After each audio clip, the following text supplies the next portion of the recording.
Kwa nini Tanzania bado inaagiza maziwa kutoka nje ya nchi licha ya kuwa na mifugo mingi? Licha ya Tanzania kujivunia kuwa miongoni mwa nchi zenye idadi kubwa ya mifugo barani Afrika, hali ya sekta ya maziwa inaendelea kuzua maswali mengi. Swali kuu linalojitokeza ni hili: kwa nini nchi yenye zaidi ya ng'ombe milioni 36 bado inalazimika kuagiza maziwa kutoka nje? Kwa mtazamo wa haraka, hali hii inaweza kuonekana kama kitendawili. Hata hivyo, uchambuzi wa kina unaonyesha kuwa tatizo si idadi ya mifugo, bali ni mfumo mzima wa uzalishaji, ukusanyaji, usindikaji na usambazaji wa maziwa nchini. Hii ina maana kwamba changamoto iliyopo ni ya kimuundo zaidi kuliko ya rasilimali pekee. Tanzania inazalisha mabilioni ya lita za maziwa kila mwaka, lakini bado uzalishaji huo haukidhi mahitaji ya ndani. Takwimu mbalimbali zinaonyesha kuwa kuna upungufu mkubwa wa maziwa unaofanya nchi kushindwa kujitosheleza kikamilifu. Pengo hili kati ya uzalishaji na matumizi ya ndani ndilo linalosababisha kuendelea kwa uagizaji wa maziwa na bidhaa zake kutoka nje ya nchi. Kutokana na pengo hili, Tanzania hulazimika kuagiza maziwa na bidhaa zake kutoka mataifa mbalimbali kama vile Kenya, Uganda, Afrika Kusini na hata baadhi ya nchi za Ulaya. Hii inaongeza mzigo kwa uchumi wa taifa kwa sababu fedha za kigeni hutumika kuagiza bidhaa ambazo kimsingi zinaweza kuzalishwa ndani ya nchi.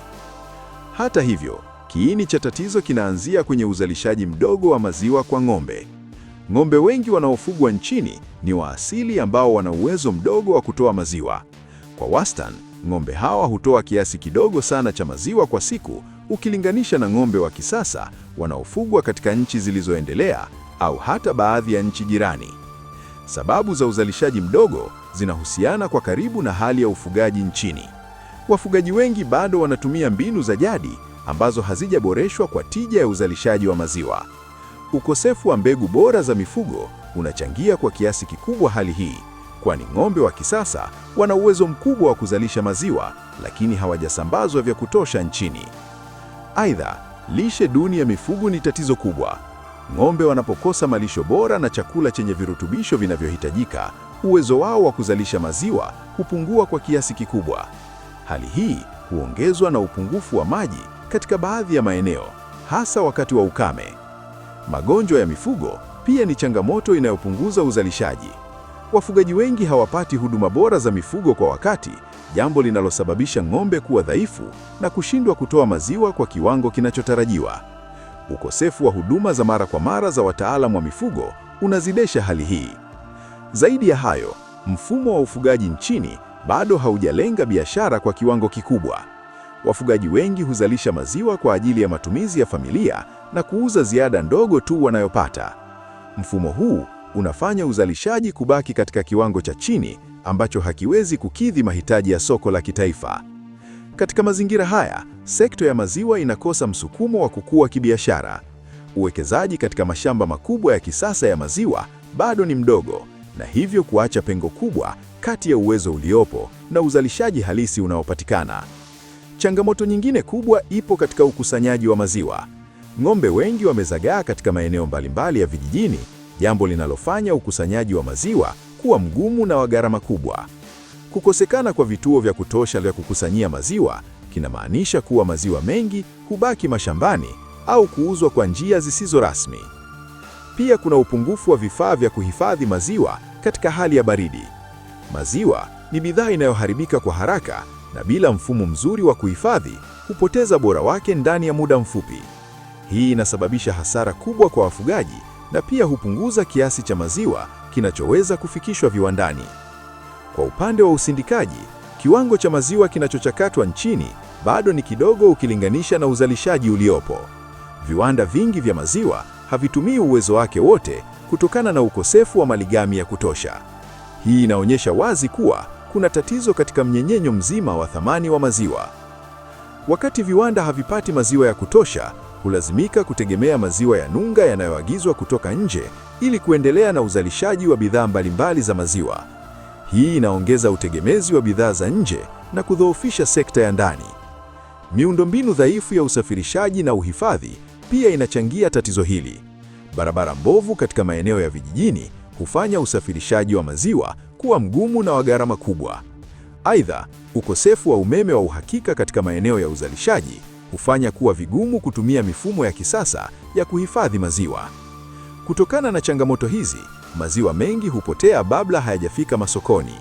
Upotezi huu unaathiri kwa kiasi kikubwa upatikanaji wa maziwa na kuongeza pengo kati ya uzalishaji na mahitaji.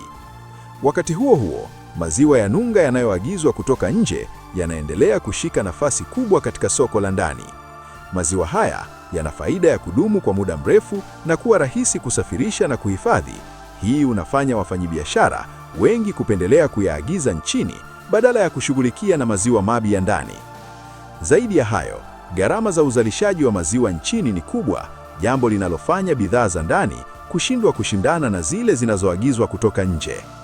Wafugaji wengi hulalamika bei ndogo wanazopata kwa maziwa yao, hali inayopunguza motisha wa kuongeza uzalishaji. Upatikanaji wa mikopo kwa wafugaji pia ni mdogo, na hii wanazuia kuwekeza katika teknolojia bora za ufugaji. Bila mitaji ya kutosha, ni vigumu kwa wafugaji kuboresha mifugo yao, kujenga miundombinu bora au kuongeza uzalishaji. Mabadiliko ya tabia nchi yameongeza changamoto katika sekta hii. Ukame unaotokea mara kwa mara hupunguza upatikanaji wa malisho na maji kwa mifugo, hali inayosababisha kupungua kwa uzalishaji wa maziwa. Hii inaathiri zaidi wafugaji wadogo ambao hawana uwezo wa kukabiliana na mabadiliko haya. Kwa ujumla, changamoto hizi zote zinaonyesha kuwa tatizo la Tanzania kuendelea kuagiza maziwa halitokani na ukosefu wa mifugo, bali ni matokeo ya mapungufu katika mfumo mzima wa uzalishaji na usambazaji wa maziwa nchini. Ili kubadilisha hali hii, kuna haja ya kufanya mageuzi makubwa katika sekta ya mifugo. Ni muhimu kuongeza uwekezaji katika mbegu bora za mifugo ili kuboresha uzalishaji wa maziwa.